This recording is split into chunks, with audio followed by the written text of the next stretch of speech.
সালামুন আলাইকুম বন্ধুরা। এর আগের ভিডিওতে আমরা জেনেছি কিভাবে হজরত ঈসা আলাহিসাল্লামের মৃত্যুক্ষণ কতটা অলৌকিক ছিল, কিভাবে আল্লাহ তাকে ইহুদিদের থেকে পবিত্র করেছিলেন এবং মহাসম্মানিত করেছিলেন। তবে আজকের ভিডিওতে আমরা কোনো প্রচলিত বিশ্বাস নয়, বরং কুরআন থেকে সরাসরি প্রমাণ করব যে তিনি কি পুনরায় পৃথিবীতে ফিরবেন, নাকি এটি একটি রূপকথার গল্প। কেন আল্লাহ তাআলা পবিত্র কোরআনে বলেছেন যে আহলে কিতাব বা কিতাবধারীরা তার মৃত্যুর আগে অবশ্যই তার উপর ঈমান আনবে। চলুন আজ কোরআনের আয়াতের গভীরে গিয়ে সত্যটি উন্মোচন করি।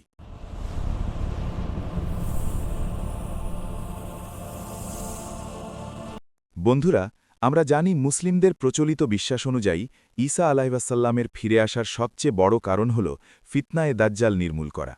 দাজ্জাল যখন পৃথিবীতে খোদাই দাবি করে বিপর্যয় সৃষ্টি করবে, তখন মহান আল্লাহর হুকুমে ঈসা আলাইহিসসালাম আকাশ থেকে অবতরণ করবেন এবং ফিলিস্তিনের বাবে লুদ নামক স্থানে দাজ্জালকে হত্যা করে পৃথিবীকে কলঙ্কমুক্ত করবেন।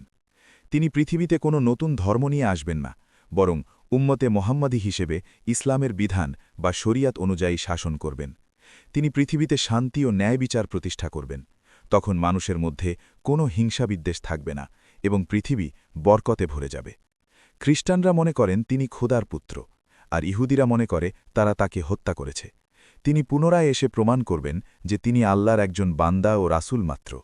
তার উপস্থিতিতে সব বিভ্রান্তি দূর হবে এবং কিতাবধারীরা সত্য ধর্ম গ্রহণ করবে।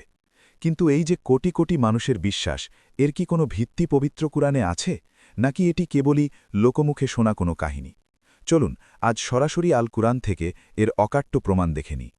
পবিত্র কুরআনে আল্লাহ তাআলা সূরা নিসার ১৫৯ নম্বর আয়াতে এক অকাট্য ঘোষণা দিয়েছেন, যেখানে বলা হয়েছে, আর আহলে কিতাবীদের মধ্যে এমন কেউ নেই যে তার মৃত্যুর পূর্বে তার প্রতি ঈমান আনবে না। এখন একটি গুরুত্বপূর্ণ প্রশ্ন জাগতে পারে। সূরা নিসার ১৫৯ নম্বর আয়াতে বলা হয়েছে, তার মৃত্যুর পূর্বে তার প্রতি ঈমান আনবে না।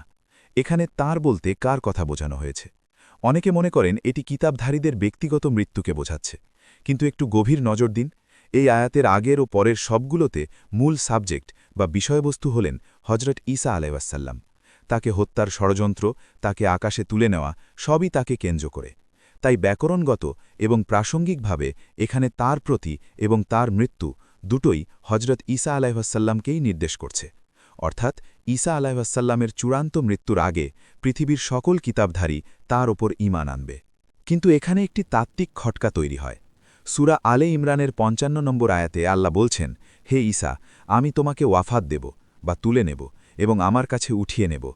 প্রশ্ন হল, আল্লাহ যদি আগেই তাকে তুলে নেন বা পূর্ণ করে নেন, তবে আবার তার মৃত্যুর কথা কেন আসছে? বন্ধুরা, ওয়াফাত শব্দের অর্থ কেবল মৃত্যু নয়, বরং পূর্ণ গ্রহণ করা বা নিয়ে নেওয়া। এখানে আল্লাহ তাকে ইহুদিদের হাত থেকে রক্ষা করে সশরীরে নিজের কাছে তুলে নিয়েছেন। আর প্রত্যেক প্রাণের জন্য যেহেতু মৃত্যু নির্ধারিত, তাই নিসার ১৫৯ নম্বর আয়াত আমাদের নিশ্চিত করছে যে কিয়ামতের আগে তিনি ফিরে আসবেন এবং এরপর তার স্বাভাবিক মৃত্যু হবে, যার আগেই কিতাবধারীরা সত্য উপলব্ধি করবে। আরেকটি বাস্তব কথা চিন্তা করুন। বর্তমানে কি সব কিতাবধারী ঈসা আলাইহিসসালামের উপর ঈমান এনেছে? অবশ্যই না। মুসলিমরা তাকে নবী মানে, খ্রিস্টানরা তাকে ভুলভাবে ঈশ্বর বা পুত্র মানে, আর ইহুদিরা তো তাকে মানতেই অস্বীকার করে। অর্থাৎ কুরআনের এই ভবিষ্যদ্বাণী যে সবাই ঈমান আনবে, তা এখনও পূর্ণ হয়নি। এটি তখনই পূর্ণ হবে যখন তিনি পৃথিবীতে আবার আসবেন। তখন কোনো ইহুদি বা খ্রিস্টান বাকি থাকবে না যে তাকে অস্বীকার করবে। এই বিষয়ে আরও নিশ্চিত হওয়া যায় সূরা আজ-জুখরুফের ৬১ নম্বর আয়াত থেকে। সেখানে আল্লাহ বলছেন, নিশ্চয়ই তিনি কিয়ামতের একটি নিদর্শন। অর্থাৎ এখানে ঈসাকেই বলা হচ্ছে। লক্ষ্য করুন, এই আয়াতের ঠিক আগের আয়াতগুলোতেও কিন্তু হজরত ঈসা আলাইহিসসালামের কথা স্পষ্টভাবে উল্লেখ করা হয়েছে। সুতরাং কুরআন নিজেই নিজের ব্যাখ্যা দিচ্ছে। ঈসা আলাইহিসসালাম কেবল অতীতেই ছিলেন না, বরং তিনি কিয়ামতের এমন এক সংকেত যা এখনও ঘটা বাকি। আর এই সত্যটিই প্রমাণ করে যে তার দ্বিতীয় আগমন কোনো কল্পনা নয়, বরং কুরআনের অকাট্য বাস্তবতা। বন্ধুরা, কুরআনের আয়াতগুলো দেখার পর আমাদের মনে প্রশ্ন জাগতে পারে, পূর্ববর্তী কিতাবগুলোতে কি তার আসার কোনো ইঙ্গিত আছে? কেন কিতাবধারীদের তার ওপর ঈমান আনতে হবে? এই রহস্য উন্মোচন করতে হলে আমাদের তাকাতে হবে ইঞ্জিলের দিকে। বাইবেলে যিশু নিজেই বলেছেন, তখন আকাশে মানবপুত্রের চিহ্ন দেখা দেবে এবং তারা মানবপুত্রকে আকাশের মেঘমালায় মহান শক্তি ও প্রতাপে আসতে দেখবে। মথি ২৪-৩০ পদ। এখন প্রশ্ন হল, তিনি কেন আসবেন? সূরা নিসার ১৫৯ নম্বর আয়াতেই বলা হয়েছে, আর কিয়ামতের দিন তিনি তাদের বিরুদ্ধে সাক্ষী হবেন।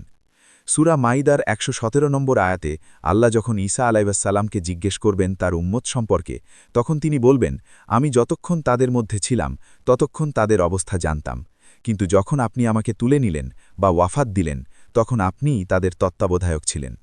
কিন্তু বাইবেল যে বলছে তিনি বিচার করবেন, কথাটা খুব সহজ। তখন হয়তো আল্লাহই বলবেন, তাহলে বিচার করো তোমার উম্মতের।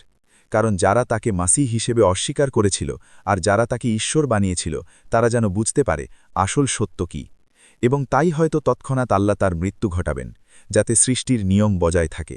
তবে আমরা বলছি না এটাই চূড়ান্ত বিশ্বাস, এমনটা হতে পারে, তবে নিশ্চিত যে তিনি আবার আসবেন, কিয়ামতের পূর্বেই। হোক তা ১ মিনিট বা ৪০ বছর, তা আমরা জানি না, কিন্তু কুরআন ও বাইবেল উভয়ই স্বীকার করে তিনি আসবেন। এই বিষয়ে আপনাদের মতামত অধিক গুরুত্বপূর্ণ, যে আয়াতগুলোকে আপনারা কিভাবে দেখছেন। দেখা হবে পরবর্তী ভিডিওতে। ততদিন আসমানি গ্রন্থ পড়ুন আর সত্য জানুন।